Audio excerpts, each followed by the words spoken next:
Centuries ago, the birth of a royal child was more than just a family celebration. It was an event that could change the future of an entire kingdom. Kings and queens prayed for strong, healthy heirs who could one day rule with wisdom, power, and dignity. A royal child represented hope, strength, and even divine favor. But what happened when a child was born different? What happened when a child could not walk easily, could not learn quickly, or had features that marked them as imperfect in the eyes of their family? For royal families, this was not just a private sorrow. It was seen as a scandal. A single child with disabilities could raise whispers of weak bloodlines, curses, or God's punishment. In a world where image meant survival, a child born with differences was considered a dangerous secret.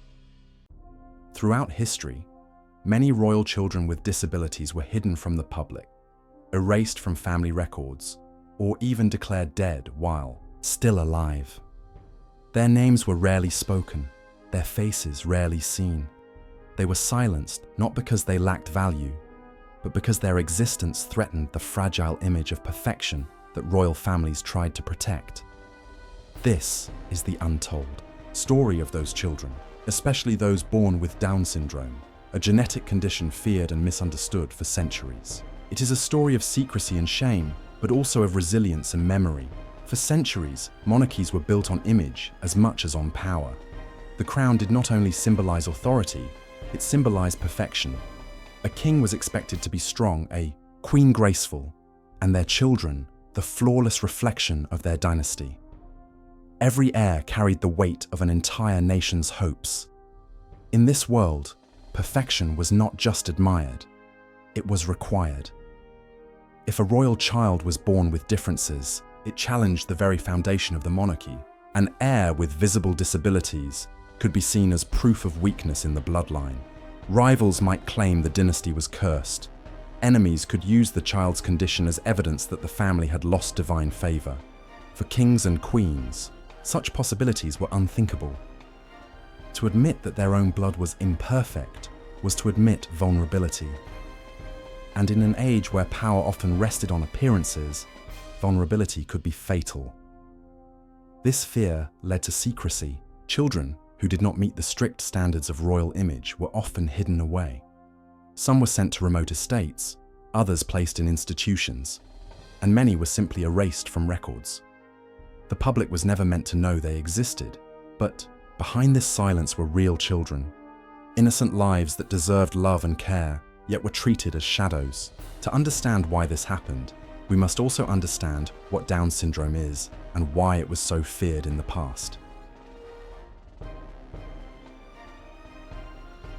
Today, we know that Down syndrome is a genetic condition caused by an extra copy of chromosome 21. Most people have 46 chromosomes, but people with Down syndrome have 47. This small difference changes the way the body and brain develop. Children with Down syndrome may look a little different. They often have almond-shaped eyes, a flatter face, or smaller ears. Some may have health problems like heart conditions or thyroid issues. They may learn more slowly or face challenges with speech and movement. But it is also true that people with Down syndrome can live long, meaningful, and happy lives. With support, they go to school, work, act in movies, compete in sports, and inspire millions. They are sons, daughters, friends, and leaders who deserve respect and love. However, in the past, this understanding did not exist. Before science explained genetics, people looked at Down syndrome with fear. Many thought it was a curse from God, a punishment, or a sign of weakness in a royal family's bloodline. And for royal families who lived under constant public judgment, the birth of such a child was not seen as a blessing. It was seen as a threat. Lyon in 1919, Nerissa Bowes-Lyon was born into the British royal family. 7 years later, her sister, Catherine, arrived. They were first cousins of Queen Elizabeth II, directly connected to the heart of the monarchy. From an early age, it was clear the sisters were different. They had intellectual disabilities, and many historians believe they may have had Down syndrome or a related condition. Instead of being accepted, they were sent away. The royal family placed them in the Royal Earlswood Hospital in Surrey, a long-term institution. Once admitted, they were hidden from the world. Even worse, official records listed them as dead, though both were very much alive. Nerissa lived in the hospital until her death in 1986. Catherine remained there until 2014. For decades, they were rarely visited, their names unspoken in royal circles. Only in the 1980s did journalists discover their existence, sparking outrage. Their story revealed that even in the modern 20th century, the shame of disability outweighed compassion. The sisters' lives showed how far royal families would go to protect their image, even erasing family members from history. In 1915, Princess Alexandra was born to Crown Prince Wilhelm of Prussia. She was diagnosed with Down syndrome, though the condition was not well understood at the time. Unlike the Lion sisters, Alexandra was not sent away. She lived with her family, and even appeared in photographs and postcards. To the outside world, she was a quiet child in the royal household, but while she was not erased, she was still hidden. She took no royal duties, had no role in public life, and was quietly kept away from most ceremonies. She attended a special school and lived comfortably, yet apart.